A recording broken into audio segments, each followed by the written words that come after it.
Welcome to 50 Shades of Wealth, Confessions of a Real Estate Investor, the show where you'll learn the real estate investing secrets of the pros. Your host, Sarah Jung, pulls back the curtain and shows you how to build wealth with real estate investing. Welcome to 50 Shades of Wealth, Confessions of a Real Estate Investor.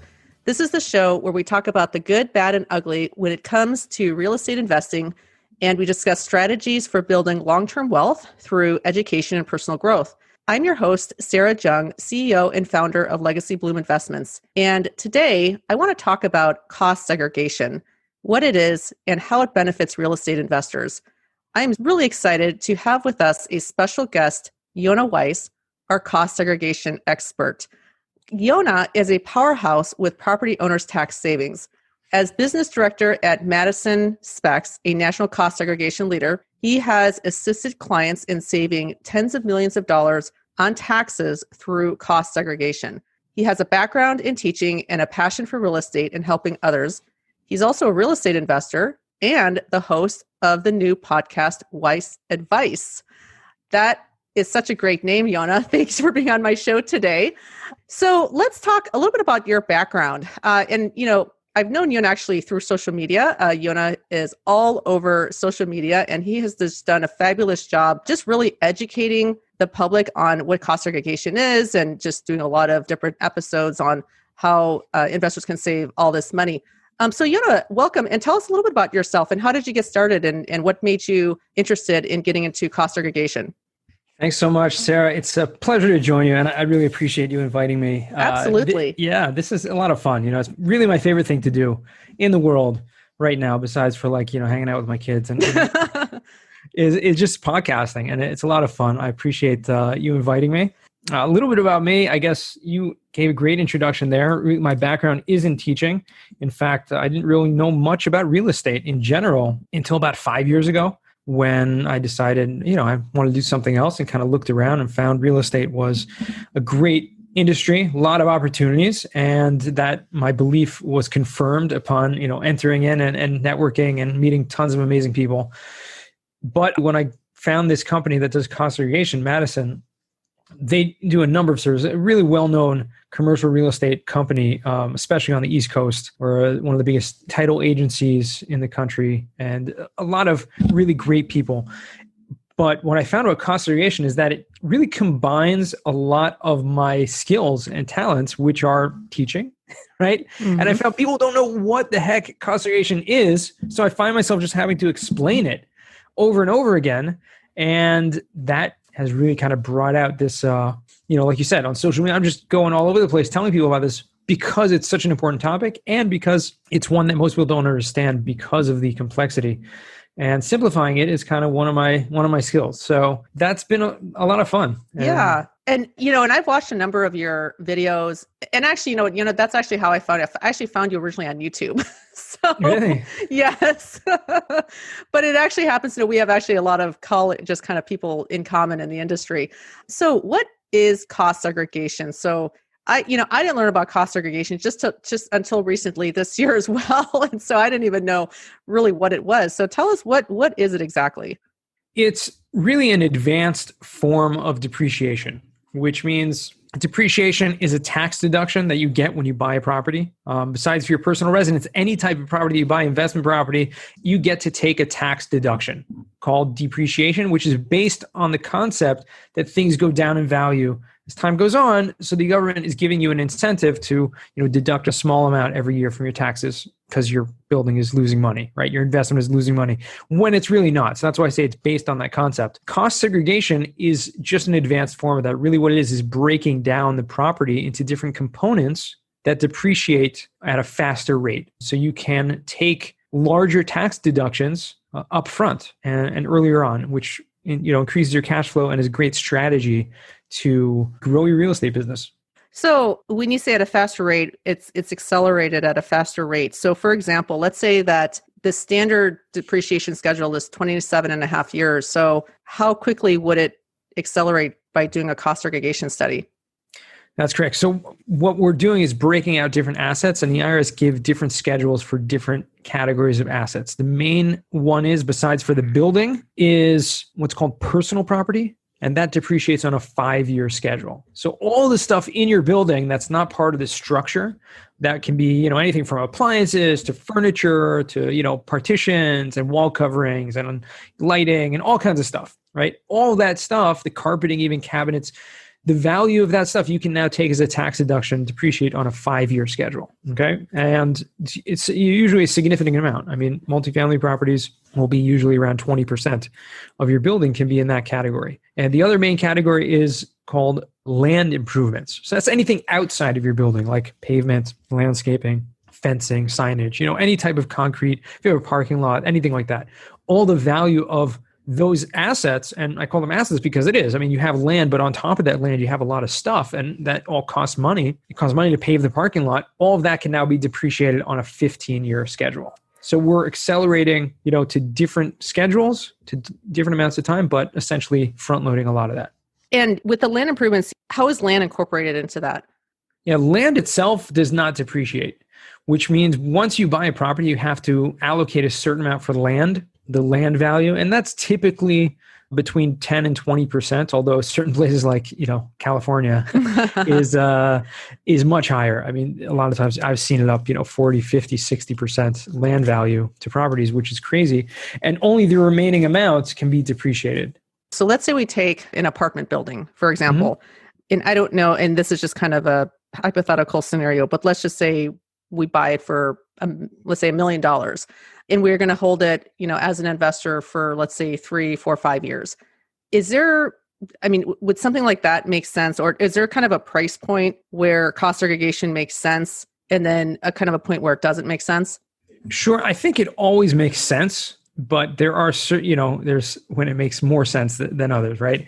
So typically on properties purchased for over $500,000, the amount of depreciation you're going to get versus the amount of accelerated depreciation you could potentially get is quite significant. And let's just take a round number. Let's say it's 10%, which is very, very, very conservative. Okay. You're taking an extra 10%, an extra, $50,000 per $500,000. So you make it easier, $100,000 per $1 million of extra tax deductions. That's quite significant. And paying a few $1,000s to get the study done, which is typically what it costs, your tax savings, those deductions create an after-tax savings, right? Your deduction lowers your taxable liability. Let's say you had a $200,000 income and you had $100,000 of deductions. Well, instead of paying tax on $200,000, you're now only paying tax on $100,000. That creates a net, real cash value of how much you would have had to pay in taxes. And that's pretty significant, so that again, over $500,000, it's like 10xing your money in terms of the investment of the, how much it costs to get it done. And then beyond that, it just exponential. And again, that was just an example of 10%, which is very, very low, very conservative. It's usually more like 20, 25% of the building value.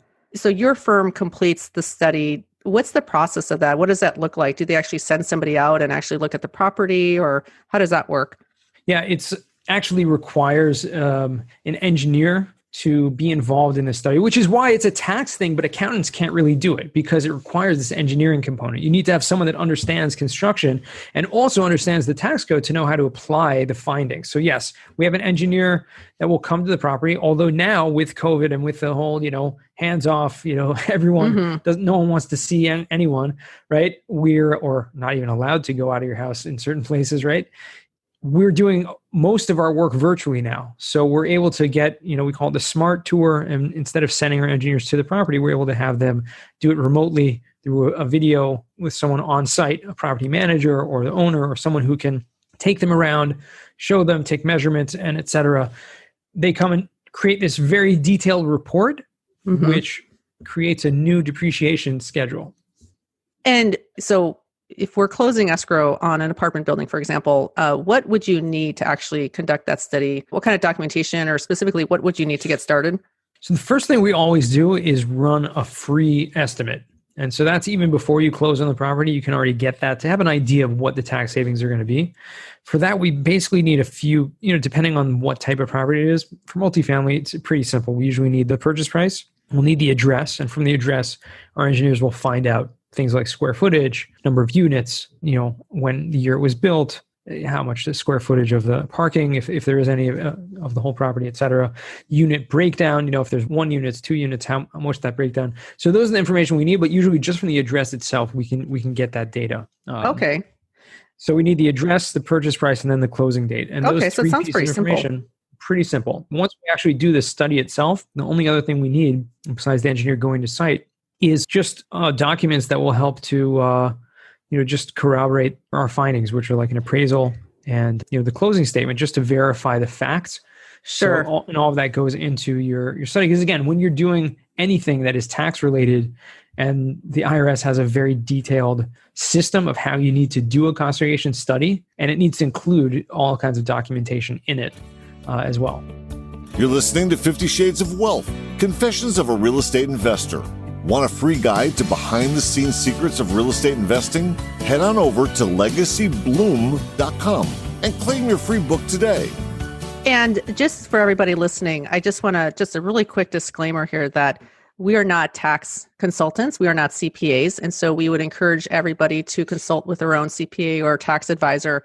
But we are here to give some guidance and just provide education on this topic.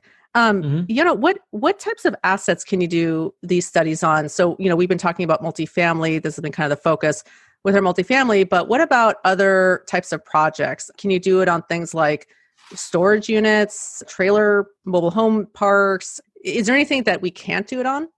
The only thing you can't do a cost segregation on is your personal residence. Any other type of property can benefit. And we work, with every single type of asset class out there. And in fact, many are even more beneficial than multifamily.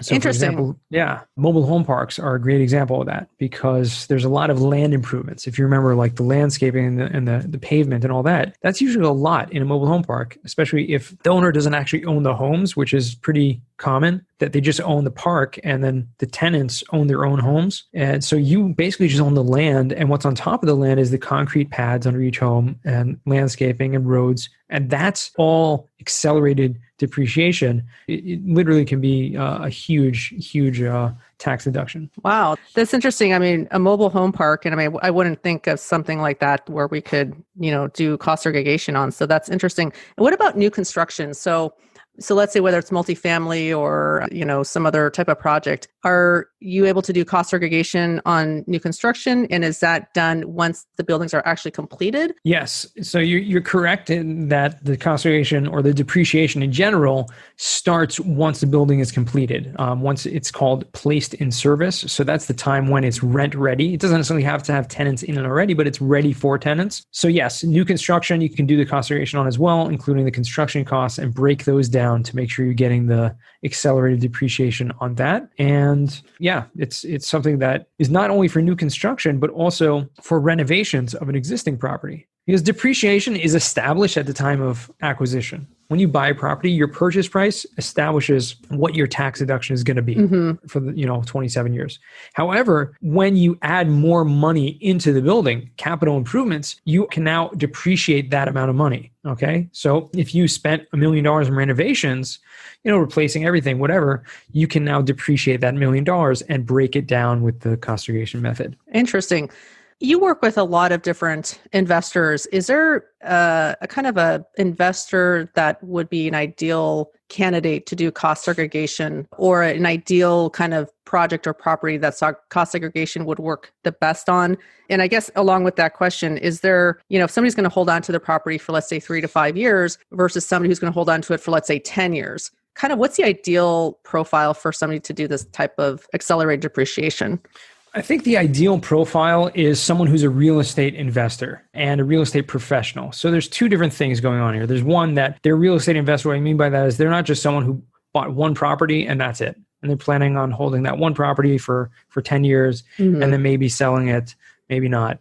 Real estate investor is someone who that's going to be their business. That's something they're interested in doing, and growing their portfolio year after year, because this is a strategy. It's a tax saving strategy. And so the more properties you have and the more you acquire over a period of time, the more you can kind of roll over this benefit, and it can benefit from one property to the next. And the real estate professional is actually a tax terminology that the IRS describes someone who is full-time in the real estate trader business, once you have that status, you can actually use your depreciation deductions to offset your ordinary income or your spouse's ordinary income from any source. So if your spouse is a high W-2 paid job and you're a real estate broker or an investor or full-time and managing, whatever it is, that's the profile that fits the bill.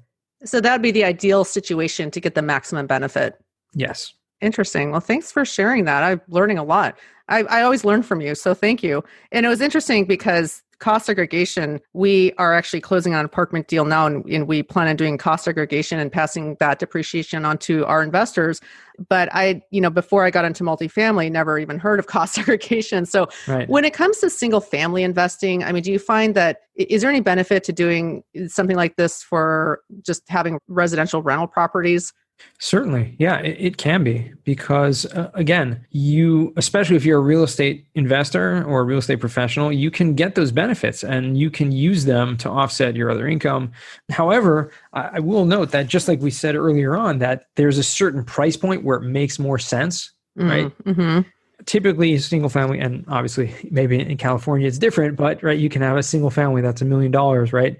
A guy right now in Los Angeles who's got a portfolio of single families, and they're all like, minimum like $800,000. So like we said before, the lower the purchase price, the lower the benefit, because it's just a percentage benefit. So therefore, that's why a lot of people in the single family space haven't heard of it, because it's just not relevant to them necessarily, since their acquisition costs are much lower, their benefit is going to be lower. Okay, so that definitely makes sense. So that's why it was a foreign concept to me until this year.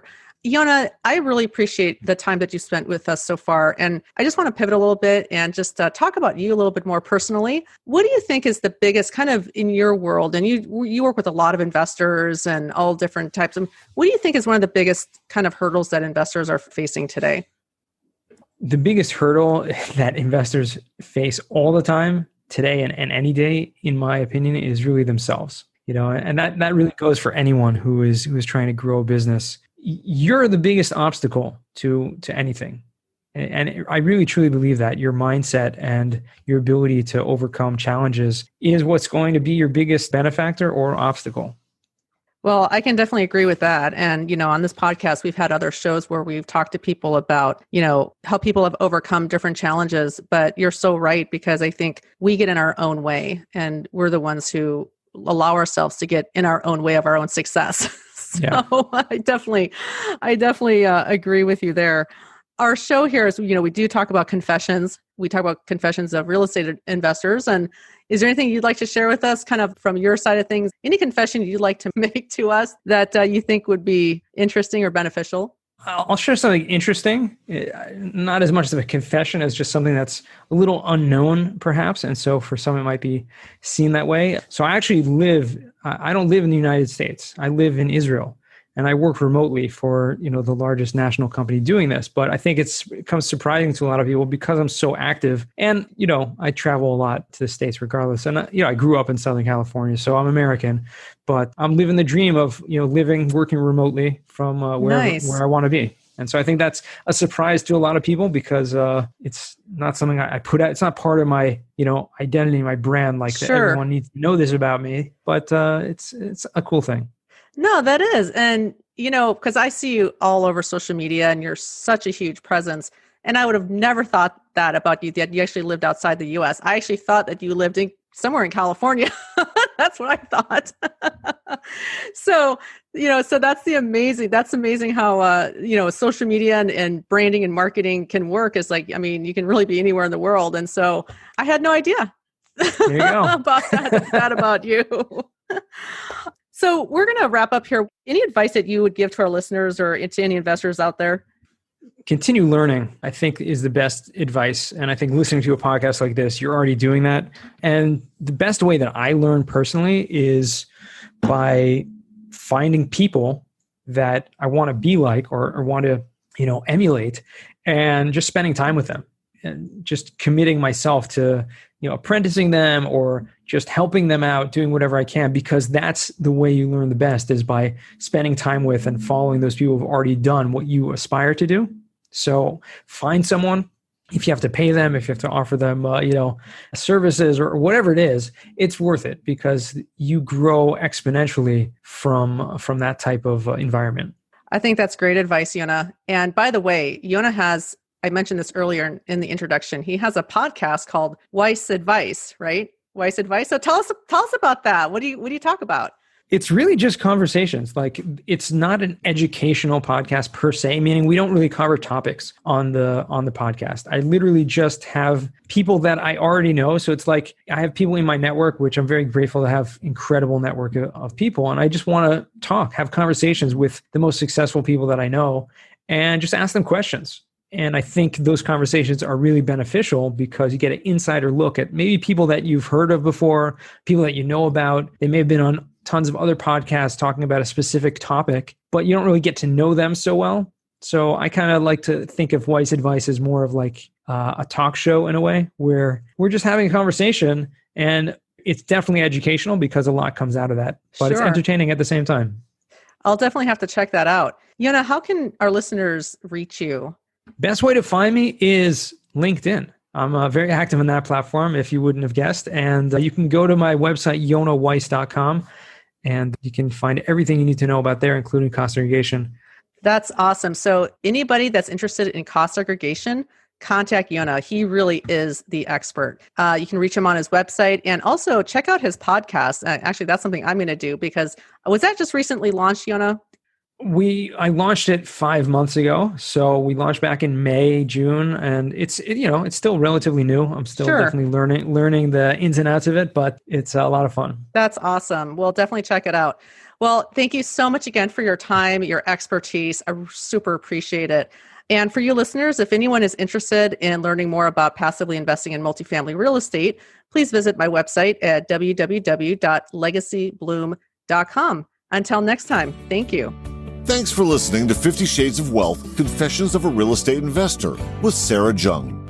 Make sure to visit us at legacybloom.com, where you can join our investor club and grab a free copy of Sarah's latest book. And if you like the show, don't forget to leave us a quick review. Be sure to tune in next time as Sarah pulls back the curtain once again and shares more Confessions of a Real Estate Investor.